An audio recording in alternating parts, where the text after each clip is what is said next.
What is going on in Like Flynn's family? Welcome back to the screening room. Today, I want to talk a little bit about Captain America Brave New World. It is getting horrible reviews. People are just panning this movie left and right. And you know what? I saw it. I didn't think it was as bad as people are making it out to be. But there is one major problem with this movie that I think needs to be addressed. So let's get it out of the way right now, okay? They gave away and they continue to give away too much in the trailers. To try to build hype for this movie, they gave away too much information. So, the goofy thing about this movie, I actually thought it was one of the better movies since Endgame. I don't think it was great. I'd probably give it a solid B. But for as much as this movie is getting panned, I don't think it deserves that sort of criticism. But the big problem is that Marvel seems to think that we are stupid. So to build up hype for this movie, they and I don't want to say this is a giveaway because I'm going to try to keep this spoiler free, but in the trailers we clearly see Red Hawk. We see Harrison Ford, Thunderbolt Ross turning into Red Hawk. They gave that away.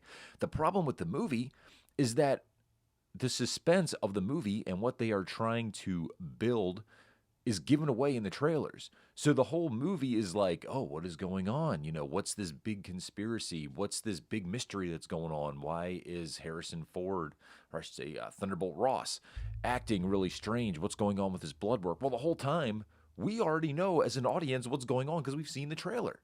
Had they not given away that part of the movie, which was essentially the big payoff in the end, then we would have had a movie that would have made more sense. People would have been maybe a little more shocked towards the end of the movie when you actually see Red Hulk come in. Like I said, I'm trying to keep this spoiler free, but we do know Red Hulk is in the movie.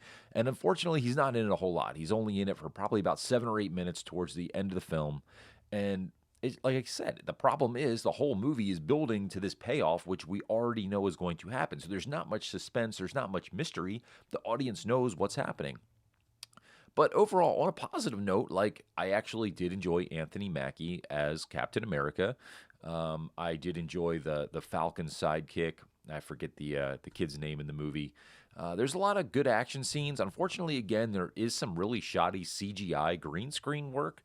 Not all of it. There are a lot of practical effects in the movie, but there are some shots where like, whoa, how did that make it past the cutting room floor? I don't know. So I don't know if they're budgeting or something. I'm not sure. I do hope that with some of the upcoming like Daredevil shows that we're not seeing that kind of level of CGI.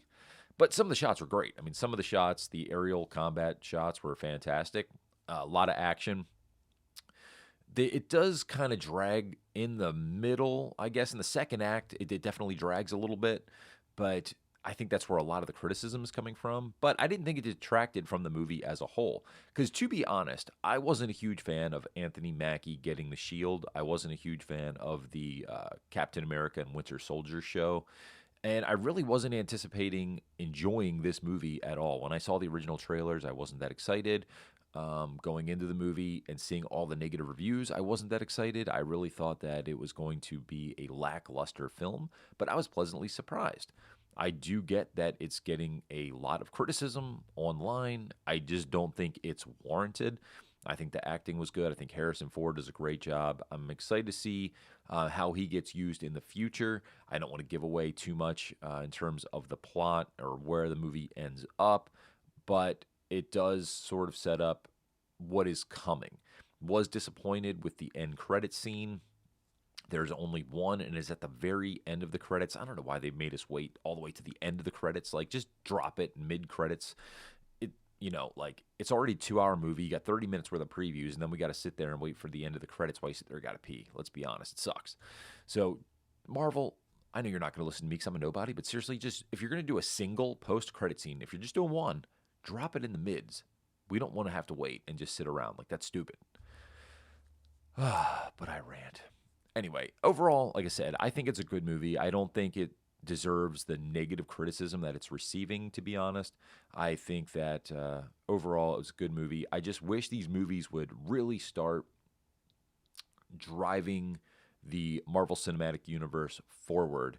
I feel like we are at a stalemate currently. Deadpool and Wolverine did not really move the MCU forward at all. I don't feel like this movie moved it forward a ton. I think it did a little bit, but you still continue to ask yourself, with all the stuff that's going on, especially on Earth, where are the rest of the Avengers or the superheroes, and why aren't they coming in to help stop this? I mean, that's, as a viewer, that is where I'm at, because how are all these things happening, but yet no one is coming to help Anthony Mackie? Because seriously, with Red Hulk, he is extremely outmatched. But who knows? All right, well, hey, like I said, I'm going to give this movie a solid 8 out of 10. I think it was a good movie. I enjoyed it. The Thunderbolts actually looks promising to me. I'm actually looking forward to the Thunderbolts movie. I saw that trailer, and I'm excited for that. So we'll see where that goes and where the rest of the MCU goes. Thanks for watching. Go out and see Captain America: Brave New World. I recommend seeing it on a big screen. It's probably gonna be a little more lackluster on a screen at home. So, all right, take it easy, everybody. Aloha.